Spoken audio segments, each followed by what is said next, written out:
আসসালামু আলাইকুম। বাংলাদেশের বিভিন্ন স্থানের পলিটেকনিক ইনস্টিটিউটের শিক্ষার্থীবৃন্দ, আমার এই প্রেজেন্টেশনে তোমাদের আমন্ত্রণ জানাচ্ছি। আশা করি সবাই ভালো আছো। আমি মোহাম্মদ রেজাউল বাহার, ওয়ার্কশপ সুপার ও বিভাগীয় প্রধান সিভিল, বরিশাল পলিটেকনিক ইনস্টিটিউট তোমাদের সাথে আছি।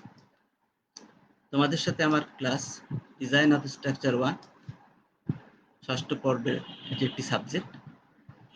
আজকে তার চ্যাপ্টার নাম্বার 7 আলোচনা করব। আর এটা আমার লাইভ ক্লাস 2। আমি আজকে আলোচনা করব রেক্ট্যাঙ্গুলার বিম ডিজাইন WSD মেথডের ধাপসমূহ, steps of rectangular beam design WSD method. প্রিয় শিক্ষার্থীরা, প্রিয় শিক্ষার্থীবৃন্দ, ক্লাসে পাঠ শুরু করার আগে আমি তোমাদের ফেসবুক লাইভ ক্লাস 1 এর সব প্রশ্ন ছিল, কেউ কমেন্টস করেছো, কেউ মেইল করেছো, কেউ মেসেজ দিয়েছো, কেউ ফোন দিয়েছো, যে তোমাদের যে প্রশ্নগুলো ছিল সেই প্রশ্নগুলো আমি আগে একটু উত্তর দিতে চাই। আমি আনন্দিত যে তোমরা মনোযোগ দিয়ে অনেকেই দেখেছো, যার কারণে কেউ কেউ তো 2বারও মেইল করেছো। ঢাকার সোহাগ 2বার মেইল করেছো এবং তোমার উত্তর তুমি পেয়ে গেছো আশা করি। তোমাদের যে প্রশ্নগুলো সেগুলো আমি তোমাদের কমেন্টস, মেইল বা ফোন দিয়ে যে প্রশ্নগুলো করেছো সেগুলো আমি উত্তর দেব। তার আগে আমি রাজশাহীর আব্দুল আহাদের একটা প্রশ্নের উত্তর দিয়ে তারপরে সেই প্রশ্নগুলোয় যাচ্ছে। আব্দুল আহাদ, এবং অনেকেই হয়তো বা এই জিনিসটা তোমাদের মাথার ভিতরে আছে, কিন্তু হয়তো কমেন্টস করো নাই। আমি আমার শিক্ষকতার অভিজ্ঞতা দিয়ে এটা দেখেছি। আব্দুল আহাদ যেটা বলেছে, স্যার আপনার ক্লাসটা আকর্ষণীয় ছিল, কিন্তু বাংলায় হলে ভালো হতো। এটা অনেকেরই মনের প্রশ্ন। আমি একটু তোমাদের ডিটেলস বলে যাই, কারণ তোমরা বাংলাদেশকে উন্নয়নের পথে নিয়ে যাওয়ার একটা বড় অস্ত্র, তোমরা একটা বড় হাতিয়ার। তোমাদেরকে অবশ্যই যোগ্য হতে হবে, কম্পিটেন্ট হতে হবে, সারা বিশ্বের সাথে তাল মিলিয়ে চলতে হবে। খেয়াল করো, এখানে ultimate strength of concrete, allowable stress of concrete, width of beam, depth of beam, span, এই সমস্ত কথাগুলা টেকনিক্যাল টার্ম, আর খুবই সহজ। আলটিমেট মানে সর্বোচ্চ, স্ট্রেংথ মানে শক্তি, কনক্রিট কনক্রিট। তোমরা হয়তোবা তোমাদের যে গাইড বইগুলো আছে সেই গাইড বইতে হয়তোবা লিখেছে কনক্রিটের সর্বোচ্চ শক্তি বা কনক্রিটের অনুমোদনযোগ্য পীড়ন। আসলে এই টেকনিক্যাল টার্মগুলা যেগুলো আছে, এই টেকনিক্যাল টার্মগুলার বাংলা সেরকম ভাবে হয়নি। আমাদের বাংলা ভাষাকে আমরা এখনো সেই পর্যায়ে নিয়ে যেতে পারিনি যে টেকনিক্যাল টার্মগুলা বাংলায় সম্ভব। এই কারণে ইংরেজিতে লিখতে হচ্ছে। আরেকটা বড় কারণ হলো, তোমাদের কোনো টেক্সট বই বাংলায় নেই। যেহেতু বাংলা সেই মানে যায় নেই, অনেক দেশে চলে গেছে, চায়না, জাপান, অস্ট্রেলিয়া, অনেক দেশ চলে গেছে। অস্ট্রেলিয়াতে ইংরেজি ল্যাঙ্গুয়েজ।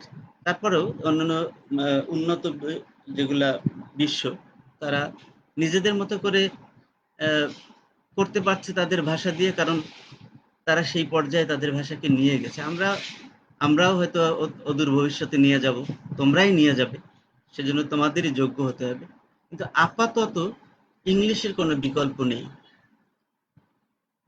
সিভিল ইঞ্জিনিয়ারিং এর বইয়ের ক্ষেত্রেও টেক্সট বই আমার দেখা মতে, জানা মতে শুধু একটা আছে, AutoCAD 2D 3D by engineer Shah Alam.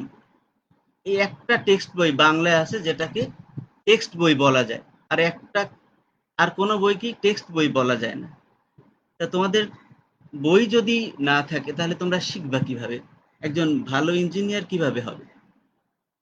Guide থেকে পাস করা হয়তো বা সম্ভব, কিন্তু একজন ভালো ইঞ্জিনিয়ার হতে গেলে তোমাকে টেক্সট বই একটা না, একাধিক টেক্সট বই ঘাটতে হবে, বিভিন্ন জায়গা দেখতে হবে, বুঝতে হবে, তখন তুমি ভালো ইঞ্জিনিয়ার হবে। এটা হয়তো অনেকেরই প্রশ্ন, সেজন্য আমি একটু বলে গেলাম। আরেকটা জিনিস প্রসঙ্গক্রমে বলি, টিচার, টেক্সট বুক, এই দুইটা তোমাদের সাথে নিয়ে না চললে তোমরা ভালো ইঞ্জিনিয়ার হতে পারবে না। সুতরাং টেক্সট বই, টিচার তো ক্লাসে পাচ্ছ, তাদের সাথে সুসম্পর্ক রাখবা, জিজ্ঞাসা করবা, প্রশ্ন, কোশ্চেন অ্যান্সার, এটা খুব ইম্পর্টেন্ট জিনিস। আর টেক্সট বই ফলো করবা, গাইড সাথে রাখো হেল্পের জন্য।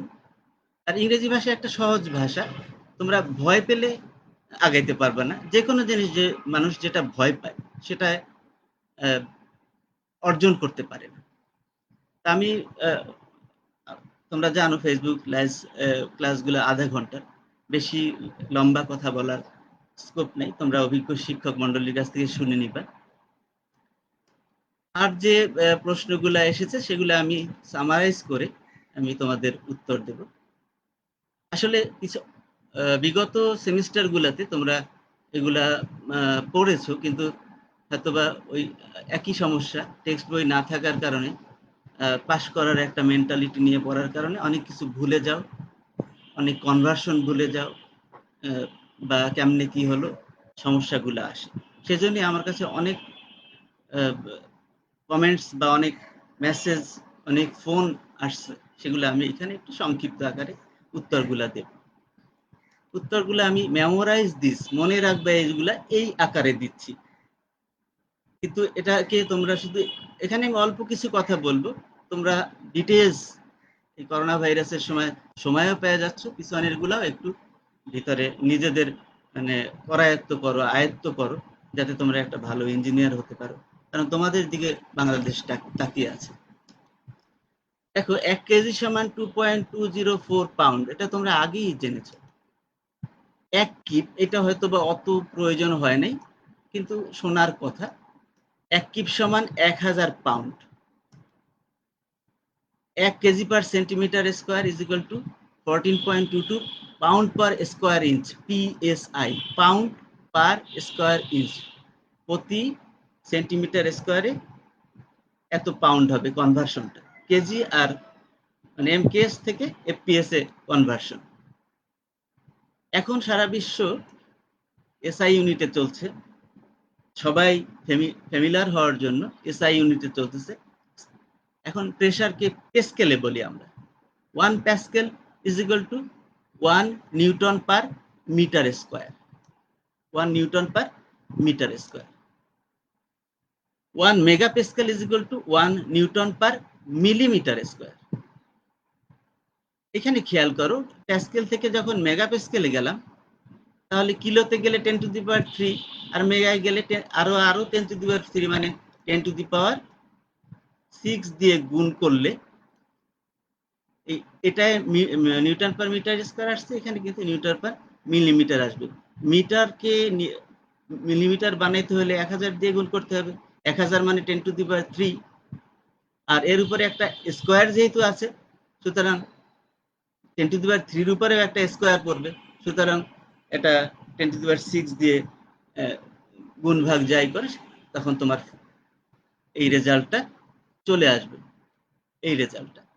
তাহলে 1 MP is equal to 1 newton per millimetre square, এটা মনে রাখবা।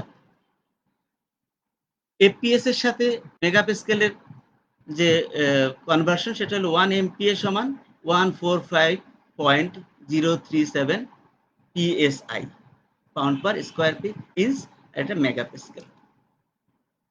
1 কেএসআই সমান 6.894 মেগাপ্যাসকেল। 1 কেএসআই সমান 1000 পিএসআই। 1 কেএসআই, এই কে দিয়ে কিপ বলে, এটা এফপিএস সিস্টেম, এই সিস্টেমটা এফপিএস সিস্টেম। 1 কিপ পার স্কোয়ার ইঞ্চ সমান হলো 1000 পাউন্ড পার স্কোয়ার ইঞ্চ। কিপ পার স্কোয়ার ইঞ্চ, পাউন্ড পার স্কোয়ার ইঞ্চ, এখানেও একটা এই কথাটা ছিল, 1 কিপ সমান 1000 পাউন্ড, আর এখানে হলো প্রেসারে চলে আসলাম আমরা, 1 keep per square inch is equal two 1000 pound per square inch.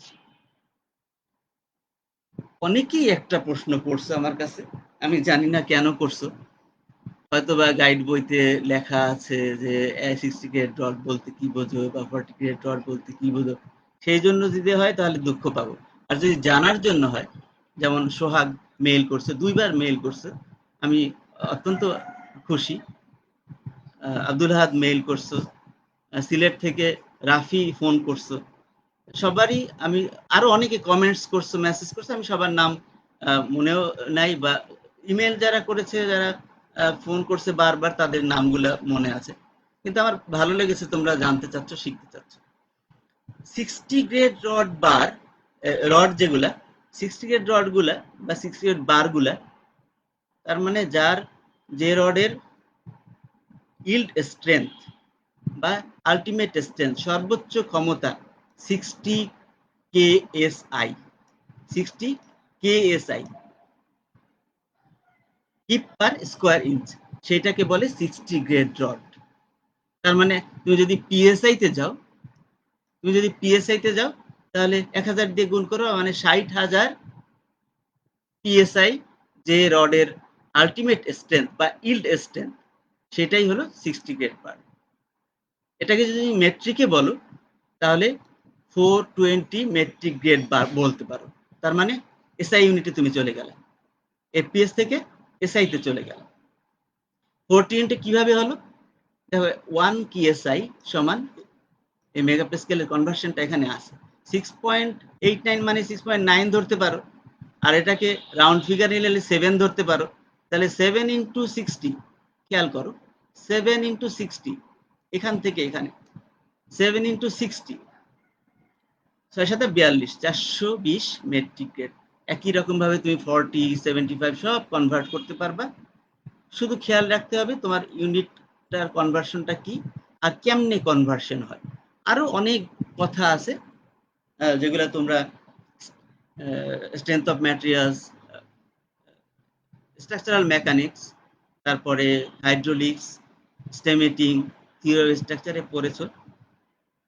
এগুলাকে আবার নতুন করে বেসিক জিনিসগুলাকে ভিতরে নিয়ে নাও, তাহলে খুব সহজেই ক্লাস, মানে ভালো একজন ইঞ্জিনিয়ার হতে পারবে এবং বিশ্বের সাথে তাল মিলিয়ে চলতে পারবে।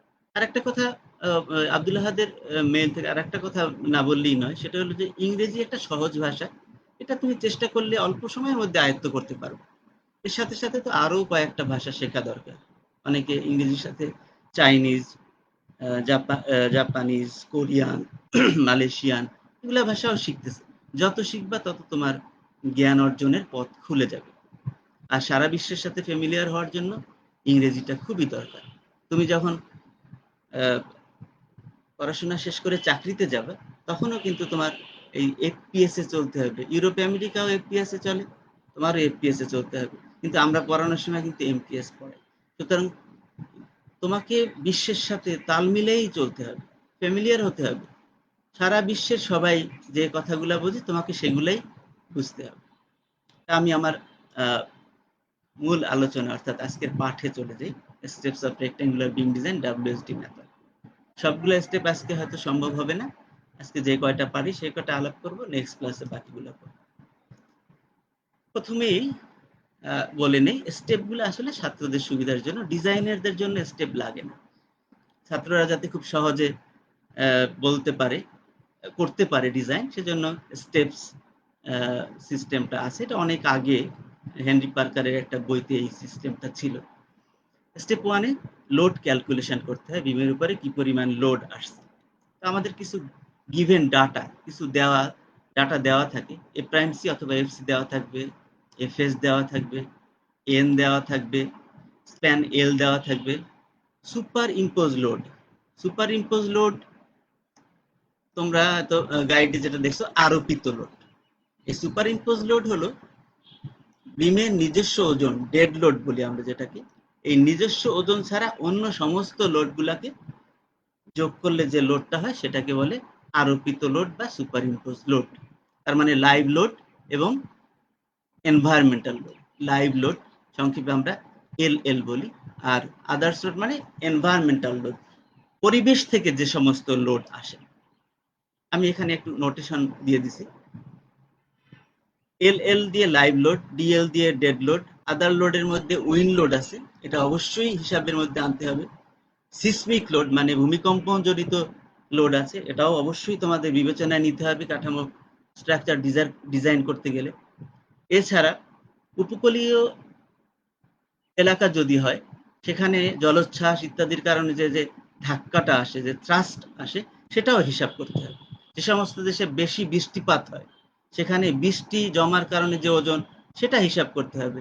যেখানে অনেক তুষারপাত হয়, সেসব জায়গায় তুষারের ওজনটাকেও হিসাব করতে হবে। এই সব কিছুই সুপার ইম্পোজ লোড বা আরোপিত লোড হিসাবে বলে থাকি আমরা। আর ডেড লোডটা হলো সেলফ ওয়েট অফ বিম, বিমের নিজস্ব ওজন। আমি আশা করি তোমরা বুঝে ফেলছো। এই ডাটাগুলো দেওয়া থাকবে, কিন্তু এটা ক্যালকুলেশন না। তাহলে সুপার ইম্পোজ লোড দেওয়া আছে, এখন যদি আমি ডেড লোডটা বের করে ফেলি, তাহলেই কিন্তু টোটাল ওজনটা বের হয়ে যাবে। ডেড লোড যদি আমি বের করতে চাই, তাহলে বিমের দৈর্ঘ্য, প্রস্থ, উচ্চতা, এই তিনটা জিনিস লাগবে, তার সাথে একক ওজন লাগবে। একক ওজন হলো কনক্রিট যেহেতু, সেজন্য 2400। আর যদি দেওয়া থাকে কিছু 2350 ইত্যাদি দেওয়া থাকে, তাহলে সেটা নর্মালি আমরা 2400 কেজি পার মিটার কিউব একক ওজনটা আমরা জানি। তাহলে সেলফ ওয়েট বের করতে গেলে দেখো, এলটা আমাদের স্প্যান প্রথমে দেওয়া থাকবে, কিন্তু বি এবং ডি এই দুইটাকে প্রথমে বের করে নিয়ে তারপর সেলফ ওয়েটটা বের করতে হবে। এখানে একটা তোমরা ক্রস সেকশন দেখতেছো, এই বি আর এই পুরাটা হলো ডি, গভীরতা। ডি না, সরি, ডি হলো কার্যকরী গভীরতা, আর এই পুরাটা হলো গভীরতা। এটা বের করতে গেলে ডি এর মান ধরে নেব আমি স্প্যান থেকে। সাধারণত স্প্যানের 10% হয় ডি, স্প্যানের 10%। এখানে অনেক কথা আছে, তোমরা যখন বই ঘাটবা দেখবে অনেক কথা আছে। আমেরিকা একরকম বলছে, অস্ট্রেলিয়া একরকম বলছে, নেদারল্যান্ড একরকম বলছে, ইন্ডিয়া একরকম বলছে, এশিয়া একরকম বলছে, এসটিএম একরকম বলছে। সামারাইজ করলে তোমরা ছাত্রদের জন্য এটা নিয়ে চলাই ভালো। ডি হবে এল এর 10%, অথবা 1 মিটারের জন্য 10 সেন্টিমিটার, 1 মিটারের জন্য 10 সেন্টিমিটার। যদিও এখানে রেঞ্জটা 4 সেন্টিমিটার টু 10 সেন্টিমিটার, এটা অভিজ্ঞ ইঞ্জিনিয়াররা বুঝবে কোন জায়গায় বেশি কম করা যায়। তোমরা ছাত্ররা 10% অফ এল ধরে নিয়ে ডি বের করে ফেলবা। ধরো স্প্যান আছে 5 মিটার, তাহলে 10% হলে ডি হবে 50 সেন্টিমিটার। স্প্যান যদি হয় 5 মিটার, তাহলে প্রতি মিটারে 10 সেন্টিমিটার করে ধরলে বা 10% ধরলে 50 সেন্টিমিটার হবে ডি। এরপর তুমি বের করবে বি। বি বের করার সময় আগের মতোই অনেক কথা এখানে আছে, বিভিন্ন জন বিভিন্ন মতামত দিচ্ছে, সেটা সামারাইজ করলে বি হলো হাফ থেকে 2/3 অফ ডি। ডি যা পাইছো তুমি, যেমন এখানে উদাহরণস্বরূপ আমি লিখেছিলাম 50, তাহলে এর হাফ নিলে 25। এই 25 হলো বি, 25 সেন্টিমিটার। ডি বি এগুলো সেন্টিমিটারে বের হবে। বিভিন্ন কোড বিভিন্ন রকম কথা বলছে, আমরা এখান থেকে তোমরা যখন বই পড়বে তখন আসবা। আধুনিককালে বিএনবিসি নামে বাংলাদেশ একটা কোড তৈরি করছে, তারাও এরকম কথা বলছে, 1/3 থেকে 3/4 হবে বি, ডি এর 1/3 থেকে 3/4, কিন্তু 25 সেন্টিমিটারের কম হতে পারবে না, অথবা 1 ফুটে 1 ইঞ্চি, এরকম কথা বিএনবিসিও বলতেছে। বিএনবিসি আসলে এসিআই এর সাথে যেটা মেলে এরকম নিয়ে চলতেছে, এখনো পরিপূর্ণ হয়নি। তাহলে আমাদের সুপার ইম্পোজ লোড দেওয়া ছিল, এখন সেলফ ওয়েট বের করার জন্য এল, বি এবং ডি এই তিনটাই বের হয়ে গেল। 2400 দিয়ে বের হয়ে গেছে একটু আগে, আমরা ধরে নিচ্ছি এই ডি এবং বি আর এল তো দেওয়াই আছে, আর 2400 দিয়ে গুণ করলে তোমার সেলফ ওয়েটটা বের হয়ে যাবে। এখন এই দুইটাকে যদি তুমি যোগ করো, তাহলে ওমেগা অথবা ডাব্লু বের হবে। ওমেগা অথবা ডাব্লু, কখন ওমেগা কখন ডাব্লু, এটা খেয়াল করো। যদি সুপার ইম্পোজ লোডটা প্রতি কেজি পার মিটারে দেওয়া থাকে, কেজি পার মিটারে যদি সুপার ইম্পোজ লোডটা দেওয়া থাকে, তাহলে ওমেগা বের হবে। ওমেগা মানে 1 মিটারে। আর যদি সুপার ইম্পোজ লোডটা পুরা বিমের উপরে যা লোড আছে তা দেওয়া থাকে, তাহলে বের হবে ডাব্লিউ। আমরা জানি ডাব্লিউ সমান ওমেগা এল। আমার কথা বুঝতে পারছো কিনা? আমি আবার রিপিট করতেছি, এখানে একটু আমি নোটও দিয়ে দিছি।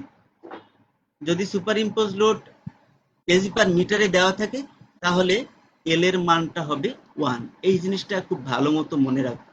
সুপার ইম্পোজ লোড যদি পুরা বিমের ওজন দেওয়া থাকে, বিমে আরোপিত ওজনটা দেওয়া থাকে সুপার ইম্পোজ লোড হিসাবে, তাহলে তুমি এল এর যা মান, এল যদি 5 মিটার হয়, ধরো কথার কথা 5 মিটার যদি হয়, তাহলে 5 মিটারই লিখবা। 4 মিটার হলে 4 মিটার, 6 মিটার হলে 6 মিটার লিখবা। কিন্তু যদি বলে যে বিমের উপরে প্রতি কেজি মিটারে এত লোড দেওয়া আছে, ধরো 2500 লোড, কেজি লোড প্রতি মিটারে দেওয়া আছে, তখন তুমি এল এর জায়গায় কিন্তু 1 বসাইতে হবে। এই জায়গায় ছাত্ররা অনেক সময় ভুল করে পারে, বিশেষ করে যারা প্র্যাকটিস করো না, তাদের ভুল হয়ে যেতে পারে। তাহলে যদি প্রতি কেজি পার মিটারে থাকে, তাহলে ওমেগা বেরোবে। আর আদারওয়াইজ সম্পূর্ণ লোডটা দেওয়া থাকলে ডাব্লিউ বের করা থাকবে। ওমেগা জানা থাকলে ডাব্লিউ বের করা যাবে, ডাব্লিউ জানা থাকলে ওমেগা বের করা যাবে। W is equal two omega এল, এটা তোমরা জানো, সেখান থেকে বের করা যাবে। স্টেপ 1 এটা ইম্পর্টেন্ট, লোড ক্যালকুলেশন।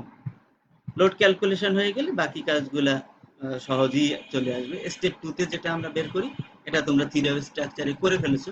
স্টেপ 2 তে maximum vertical shear force V বের করি।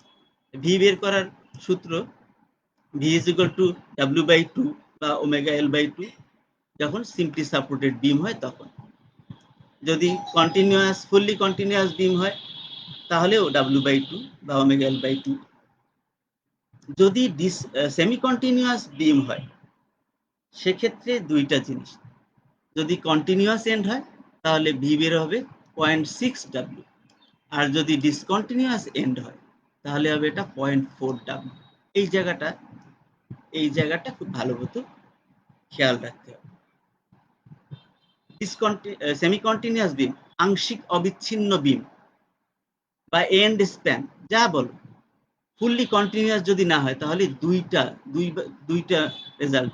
একটা ডিসকন্টিনিউয়াস এন্ডের জন্য, যে পাশে আর বিম নাই, আর একটা কন্টিনিউয়াস এন্ডের জন্য, মানে যে পাশে আরো বিম আছে।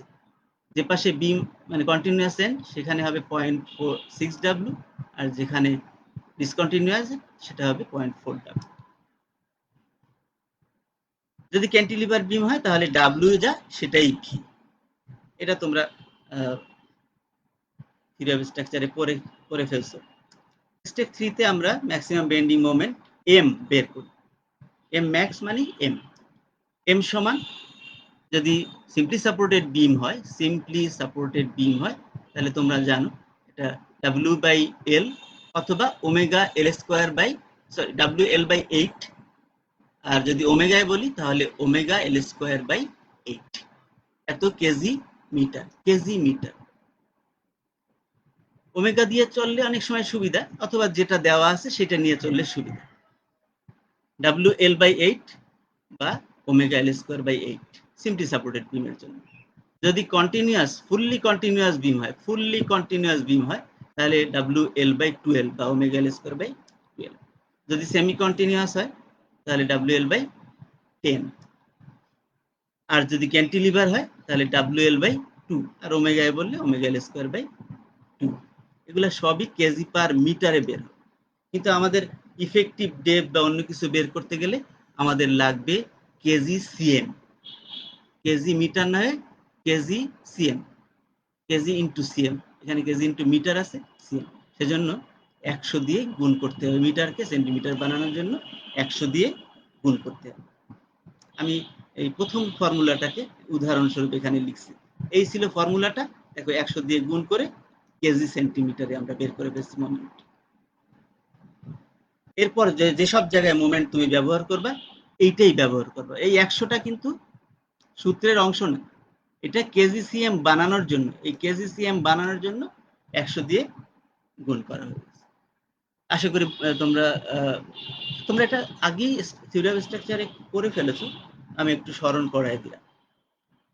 স্টেপ 4 ইফেক্টিভ ডেপথ বের করতে হবে। স্টেপ 4 এর সূত্র তোমরা বাড়ির কাজের মধ্যে দেওয়া ছিল, তোমরা সবাই করে ফেলেছো নিশ্চয়ই। আমি প্রশ্নটা করতে পারিনি কথা লম্বা হওয়ার কারণে।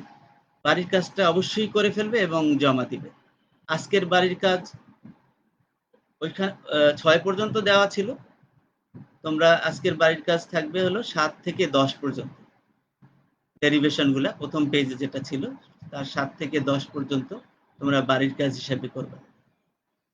তো d is equal to root over m by rb, এখানে m আমরা পেয়ে গেছি, b আমরা স্টেপ 1 এ পেয়ে গেছি, r বের করতে হবে। r বের করতে হলে r is equal to half fcj, এটা তোমরা সূত্রের মধ্যে প্রথম ক্লাসেই পেয়ে গেছো এবং সবাই ডেরিভেশন করে ফেলছো বা সূত্রগুলা বুঝে ফেলছো আমি আশা করি। আর এর মধ্যে half FC J K, FC দেওয়া থাকবে, জে এবং কে এই দুই সূত্রের দ্বারা বের করে নিতে হবে। জে এবং কে, এখানে আমি একটা আমার অভিজ্ঞতায় আমি একটা জিনিস দেখেছি যে অনেকেই বুঝতে পারো কিন্তু প্র্যাকটিস কম থাকার কারণে বা অনভিজ্ঞতার কারণে এই কে এবং জে এর মানের ভিতরে বা আর এর কে জে এর মান যখন ভুল হবে তখন আর এর মানও ভুল আসবে। সেজন্য এই রেঞ্জ গুলা মনে রাখবে। কে হলো 0.36 থেকে 0.41 এর মধ্যে থাকবে, এর বাইরে যাবে না। যদি যায় তাহলে বুঝবে তোমার ক্যালকুলেশন ভুল। জে এর মান হবে 0.86 থেকে 0.89, এর বাইরে যাবে না। আর আর এর মান হবে 14 থেকে 16 এর মধ্যে। যদি এর বাইরে যায় তাহলে তুমি বুঝতে পারবে তোমার ক্যালকুলেশনে ভুল হয়েছে, তুমি আবার নতুন করে ক্যালকুলেশন করতে হবে তোমাকে। আর ক্যালকুলেটারেও তোমরা অনেক ফাংশন না জানার কারণেও ভুলগুলা হয়। অবশ্যই ক্যালকুলেটারে তোমাদের ভালো যোগ্যতা মানে চালানোর অপারেট করার সিস্টেমগুলো ভালো জানার দরকার, ফাংশনগুলো সব জানা দরকার। এটা নিজেরা বসে বসে ক্যালকুলেটারের ফাংশন সবগুলো শিখে ফেলে, দেখবে যে ক্যালকুলেশন খুব দ্রুত হয়ে যায়।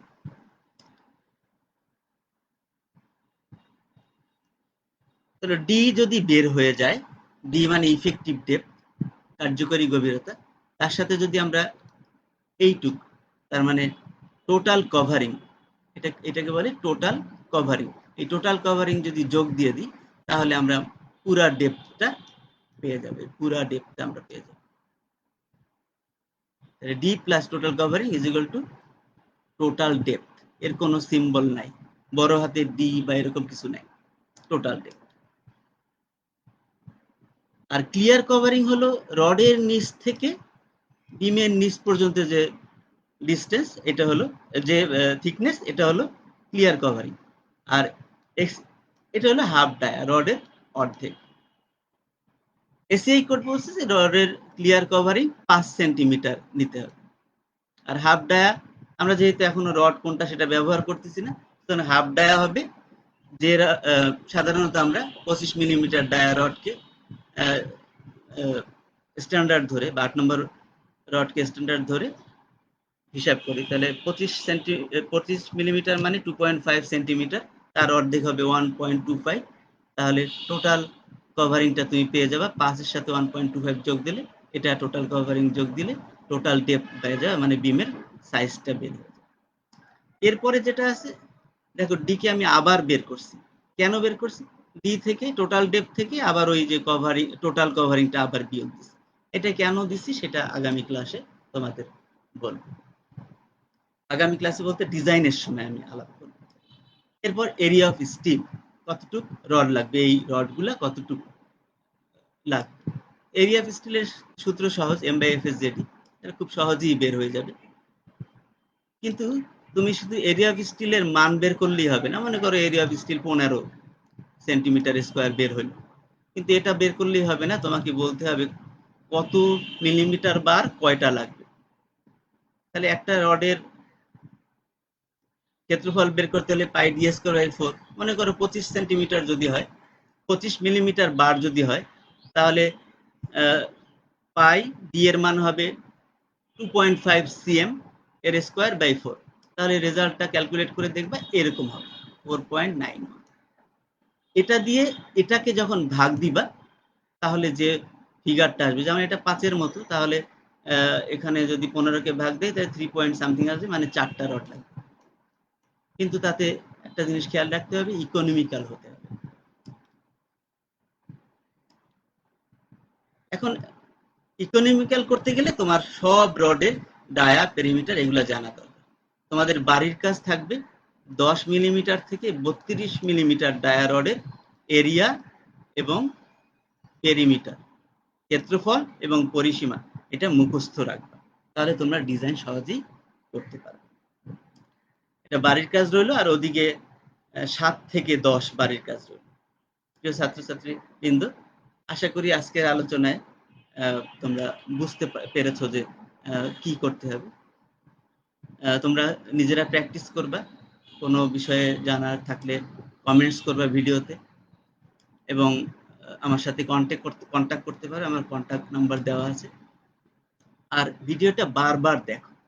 জাতীয় দক্ষতা বাতায়ন বা skills.gov.bd এই ওয়েবসাইটটা ভিজিট করলে ভিডিওটা তুমি পাবা, এবং বারবার দেখে খাতা কলম নিয়ে বসবা, পজ করে করে দেখবা, তাহলে তুমি ভালো শিখতে পারবে।